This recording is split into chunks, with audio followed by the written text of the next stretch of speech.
most people like abandon like in the first a month or two, I think, but we don't go Yeah, there. yeah. They don't like 3% of the people do 12 podcasts. Is that right? It's We're like a going to do crazy, 12. Yeah. You know what? crazy. Even if we do like a 10, 15 minute is our first episode, let's get it out, right? Yeah, And just keep improving. That's all we can do is keep improving, learn a little bit every time. We'll get there. yeah. We'll just have fun. We just Yes. giggle through it.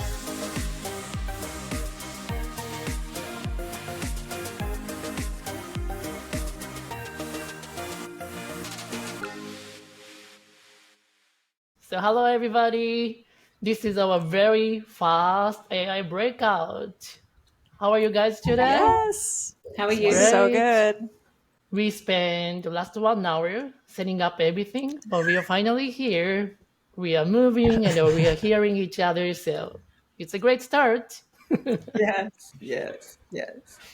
And I just want to start with appreciate you guys for spending so much time and energy for this project. We've been planning to do this for the last, I think, nearly 2 months now, and we are doing this very fast episode today. I think this is very So fun. special. So I appreciate each one of you. Fazana, Victoria, Debbie, thank you. We No, thank thank you. you to Dow for doing this and for being our tech guy and for being so patient with us because I think you were the only one that was okay and we all had our struggles, but we're getting there. Thank you to We're Dow. getting there. At least people can see our face Yeah. and they But listen you to always our bring us the voices. light best. We appreciate that. Very fast episode. We just want to introduce ourselves a little bit. So we are four life coaches, and actually, AI Breakout. Our AI stands for authentic individuals, and I think it's important to introduce each one of us. And we are four certified life coaches, and I just want to share our background and who we are a little bit today. Okay. Who goes Awesome. You want to first? start? You're our leader. I think Should you I should start start? today. Yes. Yeah. All Tell right. us a little bit about why you got into coaching. All right. Well, so I'm Tadao. I'm originally from Japan, but I moved to Australia 10 years ago. And 2 years ago, I came to the States. And I was working as a restaurant manager for the last 10 years. So through my work, I met a lot of young people. And I saw so much potential in them. But I think just because our working environment, especially in hospitality, that could be very toxic and we are very underappreciated, it's very difficult for those people to actually realize their potential. And I decided to be a life coach because I really loved creating safe environment for my team members and creating positive understanding environment could unlock their true potential. And for last few years, I was just doing it as a restaurant manager, and I really didn't think about becoming a life coach. But last year, something was calling, and I was feeling that I need to change something, and I wanted to bring my management skill to a different level. And that's when I decided to be a life coach. And life coach is about meeting people at where they are and not putting any assumption to it. And I learned a lot last year while studying to be a life coach. We went to the same school, and the environment we created together, which was very safe, and you guys are really understanding, and we always appreciate each other, respect each other. In that environment, I could remove my limiting beliefs, and I wanted to expand that safe space to much bigger world. And that's the reason why I originally wanted to start this podcast. But as a life coach, I just want to be other people's safe space, which I didn't have when I was younger. And I know when people feel appreciation and respect, that would make a really huge impact in somebody's life. I want to ask you to now how I know just from my little bit of travel in different countries, sometimes it's very intimidating. So you came all the way from Japan and landed in Australia, and you could only speak a few words of English. Is that correct? That's my understanding. Very tiny little English, yes. How intimidating was that? Like, were you afraid? Like, finding a job, was all that difficult? Getting your visa? Like, you must have gone through a lot to be able to be in the US. To begin with, I knew I could communicate with people, but I was having a difficult time when I really don't understand other people. That was a struggle. I'm sure. And when you're in a different country and when people are talking in a different language, your mind goes to a negative way. Maybe they are talking something bad about me. Maybe Mhm. they're judging the way I speak. But then I realized most of those conversations was just happening inside of my brain, Mhm. and people are talking nothing about me. No, But like I was having that conversation in me. right. So that was a little bit difficult, but I learned how to deal with it. I And tell you what's helped me so much in general, like going to the gym and telling my son, I was like, I know everybody in there's like, why is that lady in here? She doesn't know how to use any of the machines. Like, why is she in here? And my son looked at me and he was like, that is so narcissistic for you to think that they think that much of you, that they're talking about you. Like they're worried about their workout, they're worried about their machines and what's going on in their life. He said, Mom, I promise they don't even notice you. And I needed to hear that because I was feeling like self-conscious, like, what if I fall down on the treadmill, or, what if I can't keep up in the class or whatever. And he's like, you're being narcissistic to think that anybody's even noticing you're in the room. And I was like, okay, well, thank you. Like, let me limp back to my little space over here. But I think that we do get in our own head and we do overthink things. definitely. Just like this podcast, I think that if we allow ourselves, we could actually talk ourselves out of doing this because it is uncomfortable and it is not, I don't think any of us really thought we would be here together, the four of us doing this, you know, but it's so much fun. And I think there are people out there that need to hear that. I just commend you for your tenacity because I know it's been hard for me being in Guatemala and I don't speak any Spanish, which is my bad because I've been there Right. for almost a year, but I was studying this stuff for this course. So it's difficult to make those changes. No, I mean, I'm sort of in awe of you today because of everything that you've done and what you've overcome. And you have to remember this if you ever worry about the language, remember this that you can speak to all of us in English, but if we were to have a conversation with you in Japanese, that's not going to happen. That's So Maybe just that not will. always You never know. remember that. and I've heard that's one of the hardest languages to learn. I was going to say when you find yourself in a position where you don't have language anymore to connect to someone, like what did you find out about connection itself when there's no language as a possibility? Was there some way that That's a you were big able to question. differently connect or express your kindness or your understanding of people when I'll language tell you wasn't always for Actually, me, available? just smiling. yeah, But for to be honest, me, like, yeah, like your facial expression is very important, even though we don't understand each other's language. And no matter what happens, I always try to smile. yeah. That helped me a lot. And when you really don't understand other people, other language, or if you live in different countries, so you have a different culture, if you don't understand any of these, don't think too much. Because, Right. like when you really don't understand anything, sometimes you feel like you're offended and you try to make the Yeah. issue even bigger ones. Maybe Hmm. it was a racism, maybe it was a sexism, but like Hmm. most of the time, it's not that. You're just thinking too much.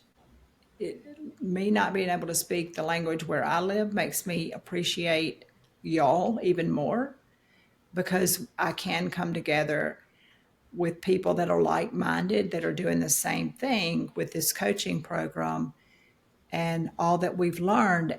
But we've also learned how to communicate among the four of us being from different areas and different places.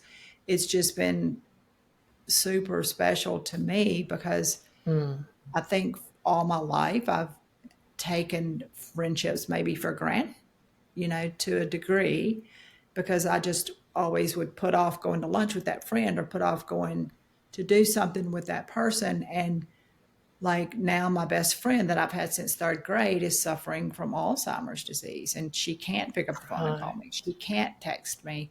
And that has affected me and made me realize just how rich of a group we are together, just how rich, and y'all just feel like a warm quilt to me, just Mm, like a warm quilt and a warm fire in the middle of a winter day.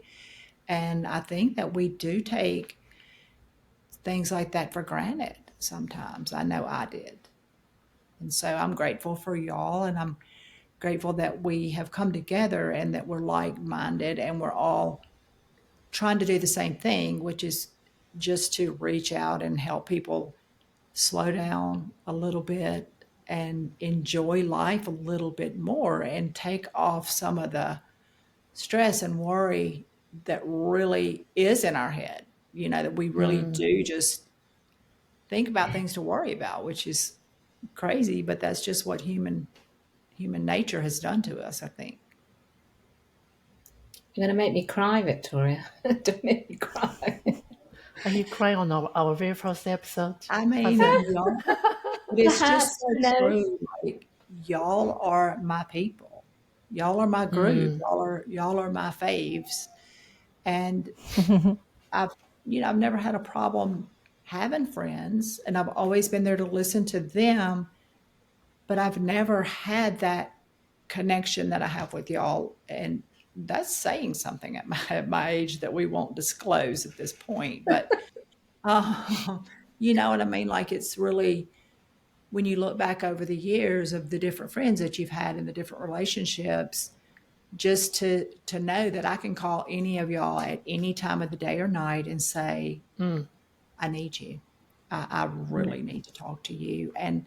And you'll listen and you'll be there. It is like that warm quilt. It is like that fire. And you can almost hear the crackling on this podcast if you listen very well.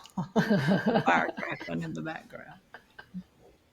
and I think also, Victoria, I'm also getting at that stage and that age where, as you get older, you're very discerning about the people that you hang around with. Time is Absolutely. really mm, precious, Mhm. and you want to make the most of that time, and you want to stay with people that uplift you, that make you laugh. I think it's so important. Laughter is so key, and people that are kind, and compassionate. I've been sort of, I hate to say this, but I've been weeding out certain people that drain me, that seem to just take my energy.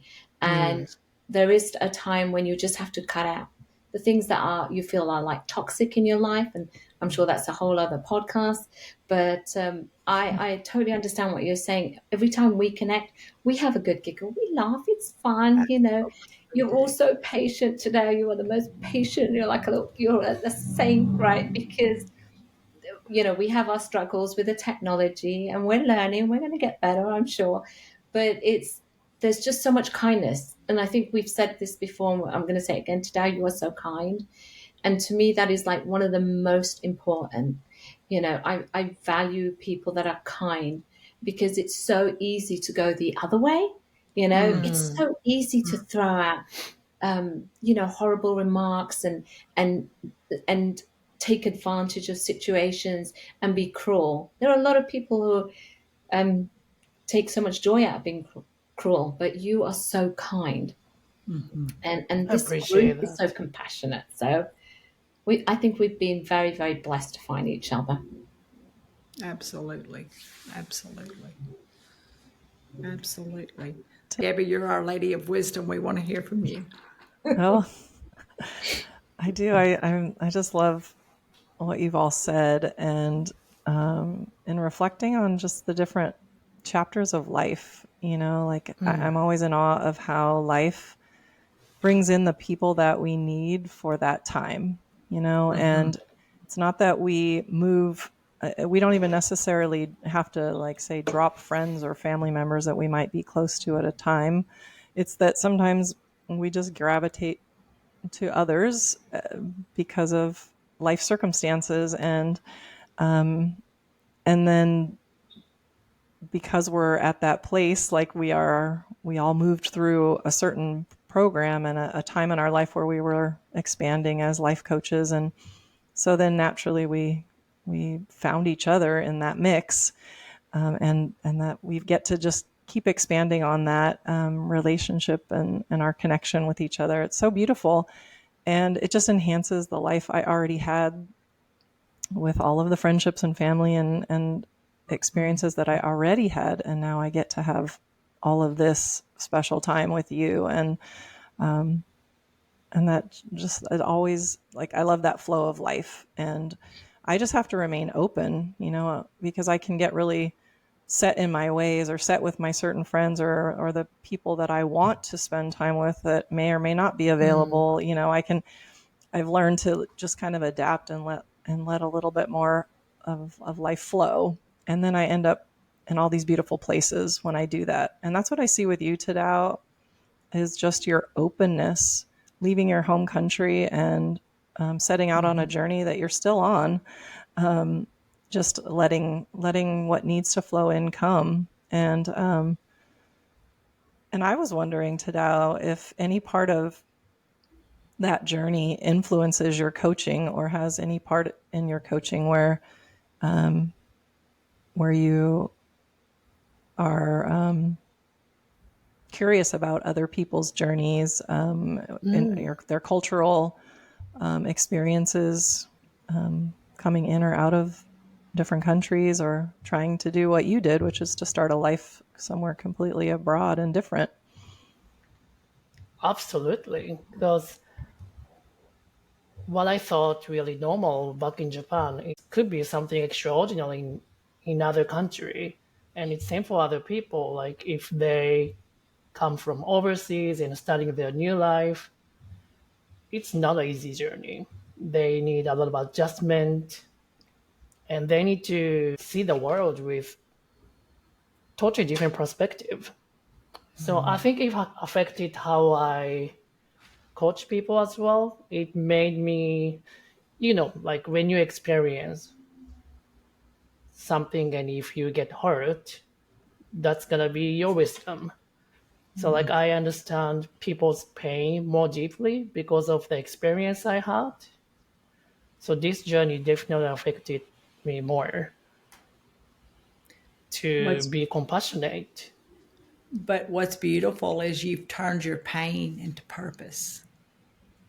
Right. You're using your pain for purpose, and I think that's a beautiful thing, to go through things that are painful, or go through wounds that we can turn into wisdom or whatever, and still give to others, and still Yeah. pour out for others, and still, be that endless fountain, you know, to feed others and to water others. And we're just planting seeds, right? Always, our whole lives we're Yeah. planting seeds, and someone comes along behind us and waters the seed, and then someone comes along and weeds around the seed so that it can grow, which I think is such a beautiful, like, Debbie, like you're talking about, just the flow of life. And I think some people are put in our lives for a season, some for a reason, and some forever. And Right. it's just a beautiful thing that we all have and that we can share with the world. Our different experiences and different things that we've gone through. I just really didn't want to repeat the same pain I had. Right. Yeah. I But what wish that I had known that at your age, not to repeat the same pain. I wish Mm, I could rewind, not fast forward, but I think that I always thought it was me. It was something wrong with me. So maybe it would be different with this person, or this could be fixed with that, or whatever. And now I know, especially from going through this course, that I'm not broken. I'm complete. And I think I just would love for everybody to know that they're not broken, that they're really not.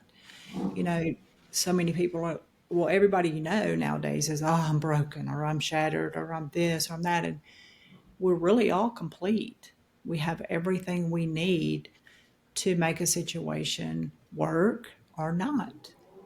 It's just how we view it and our limited right. beliefs. So I think that's a beautiful thing. And I'll be honest, until I heard Jay Shady say it the first time, I was like, oh, I'm broken. And I just want to help people not be broken or whatever. And none of us are broken. So that's pretty cool that we learned that through it. and also I think we all have to remember that we all would not be in this place if we hadn't had all the experiences. So every experience that we have gone through Mhm. has Mhm. brought us to this place. That's So I right. never believed it until a little while ago that everything happens for a reason. You don't Mm. always understand it, but things that happened to me when I was 18 and 21 and things like that, I never understood at the time why that happened. And oh my God, now I look back and I totally understand the Mhm. reason I had to go through that. And if that's if anyone hears anything, is that sit in whatever you go through. Don't Yes. gloss over it. If you Yes. have to feel the pain, but Yes. sit through your emotions, Mhm. experience them, because they will teach you something. And I Mm, think a lot of us were, I know I was definitely just wanting to get it over and done with, just wanting to put it past me. And I think that's the reason why sometimes we repeat our mistakes, because Mhm. we haven't learned the lesson from them and we haven't had the experience that we need from them. I just have to say that, Debbie, listening to you, you always, and that's why I love you so much as well. I love all of you, and I'm going to say that for a very long time. Debbie, you always come with love. When you speak about something, you always come from a place of love. And Mhm. that's just wonderful for me to hear. Because, sometimes I will say things like that person's toxic, but you always give me a different perspective, and I love you for that. And Yes. I just wanted to say to Dow, um, coming from your your culture, what is the thing that you can say? Because sometimes we can have negative. We look at our culture. Mine was very restrictive. I had a very strict upbringing. What is the one thing that you can say was the strength from coming from your family, your background? What is it that you think was the one strength that you brought with you? from Japan, Yeah, I think, my mother was always saying that I shouldn't treat others the way you don't want to be treated. That's my motto of my life. Mhm. I don't know if it's a Japanese culture, but my mother taught me that way. Mhm. And I always knew it's important to be kind, right. even though people don't treat me that way. I don't want to split hate. I always treat people with respect. I always want to treat people with appreciation. So what I learned from my mother is something I could use anywhere. Mhm. And that was a big lesson I learned. And I just want to say, I felt that I was not home when I lived in Japan. Mm, So when I found a place to be, I felt like I found a home. mm, So it was not all really difficult situation for me. I still love Japan, but because I moved to Australia and now I moved to the States, I learned a lot and I experienced a lot of pain, but mm, I also gained a lot. mm-hmm. And all the wisdom I learned from this experience in the last 10 years, that's why I'm here today. And I think I became more authentic because I had the experience. And now I want to spread what I learned with the world to help Mm-hmm. others. So now I'm in my serving season, I think. I just want to serve Yeah, others. Yeah, that's beautiful. And that's what you're doing here as well, because somebody will hear your story and they will resonate with that, and it will be their story as well, in a slightly different way. So you are reaching out to people here, and then no doubt when you coach it out, I know hopefully. you're going to be wonderful. Yeah, you'll be great. You'll be great. But enough of me. Who want to go next? I I think this think whole mm, episode is that's it, right? I think we're that focused on to now. That's it. Yeah. I didn't know that, but it seems to have unfolded that way, which was good because it just kind of is like a feature of. Yeah. Right. Because like when I started talking by myself, I'm like, what I'm talking about. But like when you guys started ask the question, everything like it went more naturally. So that's how I should carry all the time. I wonder if it's like a life hack or like just like a piece of wisdom that we're actually experiencing and catch. I'm catching. I think we keep catching that when we stand up on a soapbox and think we have to proclaim something, or at least maybe this is just me talking, guys, right? But it feels less authentic because I feel like I go up into my head because I know I'm supposed to That's deliver right. something and I'm expecting that to be delivered in a certain way for some result, and it's like, it messes with my authenticity and natural reaction and conversation. So really like this is key. I feel like that conversation and curiosity about one another just kind of levels the playing field of life, like everything's a ladder and everybody's higher than us or lower than us. We have this like comparison thing we do all the time. And so that pressure of now I'm speaking and I'm supposed to be this something bigger and better than I feel that I am. And but this idea when someone just asks me a question or is just curious about me, I feel like I'm talking then to a friend and answering their question. So I think it That's does. I right. feel like maybe the format we've stumbled upon is Hmm. everything. I've never been one to follow all the rules. Um, I kind of scoot along the edge of the road sometimes or get in the dotted line. And to me, like, if I'm told I have to present something in such a way, it does get in my head and I can't perform to my fullest potential. But just sitting here talking to y'all as friends, I can say so much more and that I would never say if it was on a script. If it was like, okay, Right. well, I'm Victoria and I'm here because yada yada yada, I'm gonna bore y'all to death. But I think just bouncing back and forth with conversation, first of all, we pour out more because there is nothing expected. And so Mm. that, no expectations, no disappointments kind of thing. So yeah, I think that we have stumbled across something extremely beautiful because it is storytelling and it is curiosity and it's all of the things that brought us to this place that we sought knowledge. How can we help others to do that? And I had a long conversation with someone today, and basically what it came down to was you can't perform for people. You have to be authentic and set boundaries, because people will push you as far as you let them. Oh, absolutely. Especially, That's right. especially if it's a controlling individual or whatever, they'll just push you and push you and push you until you feel like you're going to snap, and eventually you will.